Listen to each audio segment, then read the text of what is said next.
Presented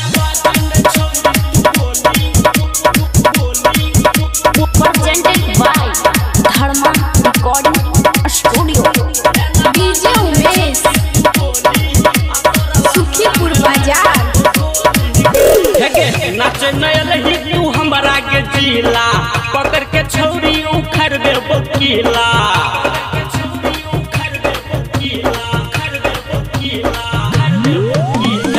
नाचे नयल ही तू हमारा के जिला पकड़ के छौरी उखड़ दे बकीला। छौरी बाजू ने महाकाल के टोली में एना बाजू ने छौरी तू बोली आ तोरा लहंगा में मार देबो गोली गे। एना बाजू ने छौरी तू बोली आ तोरा लहंगा में मार देबो गोली गे। एना बाजू ने छौरी तू बोली आ तोरा लहंगा में मार देबो गोली गे। मार देबो एना बाजू ने छौरी तू बोली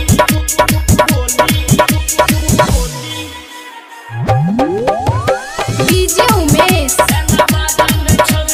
सुखीपुर बाजार।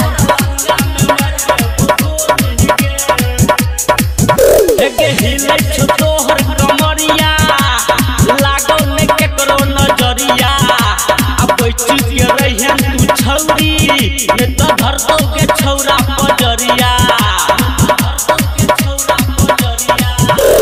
हिले छो तोहर कमरिया लागो ने केकरो नजरिया।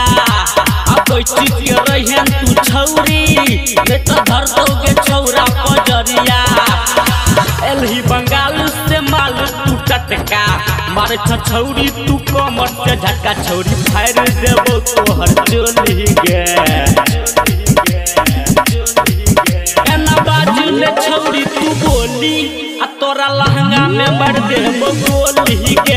एना बाजू ने छौरी तू बोली आ तोरा लहंगा में मार देबो गोली गे। एना बाजू ने छौरी तू बोली आ तोरा लहंगा में मार देबो गोली गे। बच भी ना एना बाजू ने छौरी तू बोली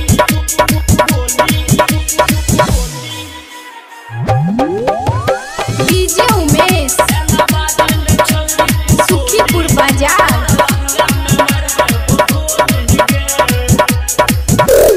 होट के तोहर ललिया आँख में लागल छो गजरा। आ छुआ दे अपन जवानी के रानी कर ने एना तू नखरा। होट के तोहर ललिया आँख में लागल छो गजरा। आ छुआ दे अपन जवानी के रानी कर ने एना तू नखरा। सुन के छोरी तोरा कहो बेली टोलिया राइटर अहमद के माइन ले बतिया। छोरी बाज नहीं यादव के टोली में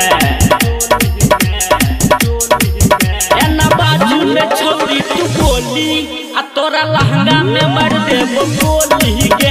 एना बाजू ने छौरी तू बोली आ तोरा लहंगा में मार देबो गोली गे।